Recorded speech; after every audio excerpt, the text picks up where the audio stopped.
Apakah Anda bermimpi memiliki kebun yang dipenuhi mentimun yang renyah dan segar, bosan dengan batang yang kurus, menguning, dan hasil panen yang minim? Jangan khawatir, menanam mentimun hingga berlimpah ruah, bahkan di lahan terbuka, sangat mungkin dilakukan. Dan Anda tidak perlu menjadi ahli berkebun untuk itu. Hari ini, saya akan membagikan 5 rahasia yang mungkin belum banyak diketahui, yang akan mengubah kebun Anda menjadi surga mentimun. Siap-siap untuk mengetahui hal-hal yang mungkin dirahasiakan banyak orang.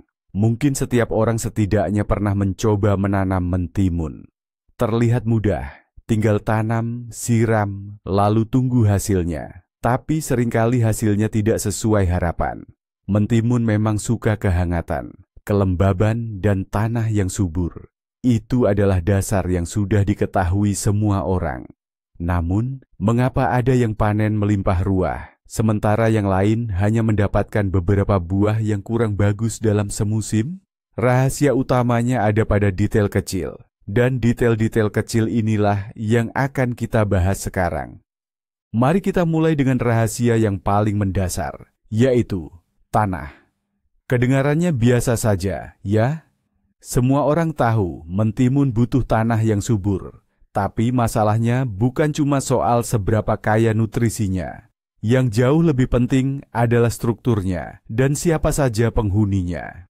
Bayangkan tanah itu sebagai organisme hidup, ekosistem yang kompleks. Akar mentimun itu bukan cuma butuh subnutrisi dari pupuk, mereka butuh udara. Tanah itu harus gembur, berongga, seperti spons. Kalau tanahnya padat dan keras, akar akan sulit bernapas, susah menembus, dan tidak bisa tumbuh maksimal. Padahal, akar yang sehat dan kuat adalah pondasi utama untuk panen yang melimpah nantinya. Nah, siapa yang membuat tanah jadi seperti itu? Mereka adalah para penghuni tak kasat mata di dalamnya. Ada miliaran bakteri, jamur yang menguntungkan, dan tentu saja cacing tanah.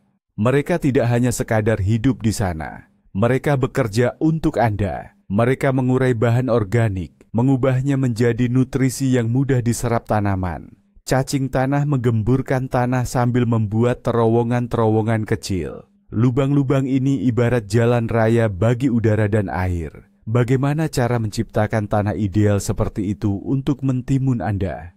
Kunci utamanya adalah bahan organik. Tambahkan kompos, pupuk kandang, bahkan sekadar rumput hasil pangkasan atau daun-daun kering di musim gugur. Ini adalah makanan bagi para mikroorganisme tanah. Mereka akan mengolah bahan organik tersebut dan mengubahnya menjadi nutrisi yang siap diserap tanaman. Usahakan kurangi kegiatan menggali tanah terlalu dalam, terutama setiap musim gugur, agar tidak merusak struktur alaminya dan tidak mengganggu para penghuni baik di dalamnya. Lebih baik, lakukan penggemburan ringan saja. Dan satu lagi, jangan lupakan mulsa pada bedengan Anda. Mulsa melindungi tanah dari kekeringan, fluktuasi suhu ekstrim, dan juga menjadi sumber makanan tambahan bagi cacing dan mikroba. Tanah yang sehat, yang hidup, itu bukan cuma sekadar bedengan. Itu adalah pondasi kokoh yang akan membuat mentimun Anda tumbuh perkasa dan menghasilkan panen yang melimpah. Jadi, jangan hanya fokus memberi makan tanamannya, beri makan juga tanah di bawahnya. Baik, kita beralih ke rahasia kedua yang tak kalah penting, penyiraman yang tepat. Sekilas, menyiram timun terlihat mudah. Tinggal siram air saja, beres. Namun, justru dalam penyiraman inilah letak salah satu kesalahan terbesar. Mentimun adalah tanaman yang sangat menyukai kelembapan. Tapi mereka tidak hanya butuh tanah yang permukaannya basah. Mereka butuh kelembapan di area perakaran utama, yaitu di kedalaman tertentu. Penyiraman dangkal yang hanya membasahi permukaan tanah membuat akar mentimun tumbuh dangkal hanya di permukaan. Hal ini membuat tanaman rentan kekeringan dan mudah stres saat suhu berubah drastis. Oleh karena itu, siramlah dengan air yang cukup banyak agar meresap hingga kedalaman 20-30 cm. Dan yang tak kalah penting adalah waktu penyiraman. Waktu terbaik adalah pagi hari sebelum matahari terik atau sore petang hari menjelang gelap. Menyiram di siang bolong saat matahari terik bisa menyebabkan daun terbakar jika ada air yang menetes dan terkena sinar matahari langsung, serta membuat akar stres karena perbedaan suhu. Satu hal lagi, jangan pernah menyiram mentimun dengan air yang sangat dingin, apalagi langsung dari sumur atau sumur bor. Biarkan air menghangat dulu, misalnya ditampung dalam bak atau tong, dan dibiarkan kena sinar matahari sebentar. Air yang terlalu dingin bisa membuat tanaman stres, menghambat pertumbuhannya, bahkan memicu penyakit busuk akar. Kekurangan air, terutama di masa berbunga dan berbuah, akan menyebabkan bakal buah rontok dan buahnya jadi pahit. Namun, kelebihan air juga berakibat buruk. Ini bisa mencuci nutrisi dalam tanah dan menciptakan kondisi ideal bagi perkembangan penyakit jamur. Penyiraman yang ideal adalah yang seimbang. Tanah harus lembab secara merata, bukan becek atau tergenang air. Penyiraman yang teratur adalah kuncinya. Lebih baik menyiram lebih jarang tapi dalam jumlah banyak, daripada sering tapi hanya sedikit.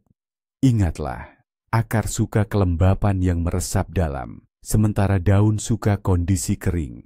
Saat menyiram, usahakan jangan sampai membasahi daun. Ini adalah aturan emas dalam merawat mentimun. Baik, kita sudah siapkan tanah dan atur penyiraman yang tepat. Sekarang rahasia ketiga, nutrisi atau pemupukan. Mentimun tumbuh sangat cepat dan membutuhkan banyak energi untuk menghasilkan buah. Mereka tidak hanya butuh sekadar pupuk, tapi diet seimbang di setiap tahap pertumbuhannya. Pada tahap awal, saat tanaman sedang aktif membentuk daun, batang, dan akar, mereka butuh nitrogen. Nitrogen ini seperti bata untuk membangun batang dan daun. Sumber nitrogen yang baik bisa dari larutan pupuk kandang, kotoran sapi, atau kotoran ayam yang sudah diencerkan sampai konsentrasinya ringan. Atau bisa juga pakai pupuk kimia khusus yang kandungan nitrogennya tinggi. Saat mulai berbunga dan berbuah lebat, kebutuhan nutrisi tanaman berubah. Sekarang mereka butuh fosfor dan kalium. Fosfor berperan untuk perkembangan akar dan pembungaan, sementara kalium untuk pembentukan buah, rasa buah, dan ketahanan terhadap penyakit. Pada tahap ini, baiknya pakai abu, sumber kalium dan unsur mikro yang bagus, kalium nitrat, atau pupuk majemuk khusus untuk mentimun. Penting untuk tidak memberi pupuk berlebihan. Kelebihan pupuk, terutama nitrogen, bisa bikin tanaman gemuk. Daunnya rimbun, tapi buah yang terbentuk sedikit. Semuanya harus pas takarannya dan tepat waktu. Jangan lupa juga soal unsur hara mikro. Magnesium, boron, zinc, ini dibutuhkan dalam jumlah kecil, tapi kekurangannya bisa sangat berpengaruh ke hasil panen. Misalnya, kekurangan boron sering bikin bakal buah rontok. Bisa pakai pupuk mikroelemen khusus atau cara tradisional, seperti asam borat konsentrasi sangat ringan untuk disemprotkan ke daun. Ingat, nutrisi yang tepat bukan cuma sekali beri, tapi dukungan rutin untuk tanaman sepanjang musim. Rahasia keempat, dukungan dan pembentukan tanaman. Mentimun adalah tanaman merambat. Secara alami, mereka suka merambat dan tumbuh ke atas. Meninggalkan batang atau sulurnya tergeletak di tanah bukanlah ide yang bagus. Pertama, ini memakan banyak ruang di bedengan. Kedua, batang dan buah yang tergeletak di tanah lembab jauh lebih rentan terhadap busuk dan serangan siput. Ketiga, tanaman akan kesulitan mendapatkan cahaya dan udara yang cukup, yang lagi-lagi berdampak negatif pada perkembangan dan hasil panen. Menanam mentimun dengan penyangga seperti lanjaran atau jaring bukan hanya soal estetika. Ini sangat praktis dan efisien. Sulur yang terangkat akan mendapatkan sirkulasi udara yang lebih baik. Ini mengurangi risiko penyakit jamur. Daun-daun akan mendapat lebih banyak sinar matahari, sehingga fotosintesis lebih optimal. Buah menggantung bebas tanpa menyentuh tanah, jadi tidak mudah kotor dan lebih terlindungi dari hama. Memanen dari lanjaran jauh lebih mudah dan cepat. Anda bisa langsung melihat semua buah mentimun yang sudah matang. Ada berbagai cara untuk menyangga dan membentuk tanaman mentimun. Anda bisa menyangga batang utama dan mengarahkannya ke atas. Tunas samping di beberapa buku pertama sering dipangkas, dipotong, agar tanaman fokus tumbuh ke atas. Di bagian atas, Anda bisa menyisakan 1 atau 2 buah di setiap sulur dan memangkas sulur tersebut di atas buah terakhir. Yang terpenting adalah menjaga tanaman agar tidak terlalu rimbun. Buang daun-daun tua yang menguning di bagian bawah. Ini meningkatkan sirkulasi udara dan mencegah penyakit. Pembentukan tanaman juga tergantung jenis mentimunnya. Ada varietas yang merambat kuat, ada yang lebih bersifat perdu, bushy. Tapi bahkan untuk varietas yang bushy, sedikit penyangga tetap bermanfaat. Dengan mengangkat mentimun dari tanah, Anda tidak hanya menghemat ruang, tetapi juga secara signifikan meningkatkan kesehatan dan produktivitasnya.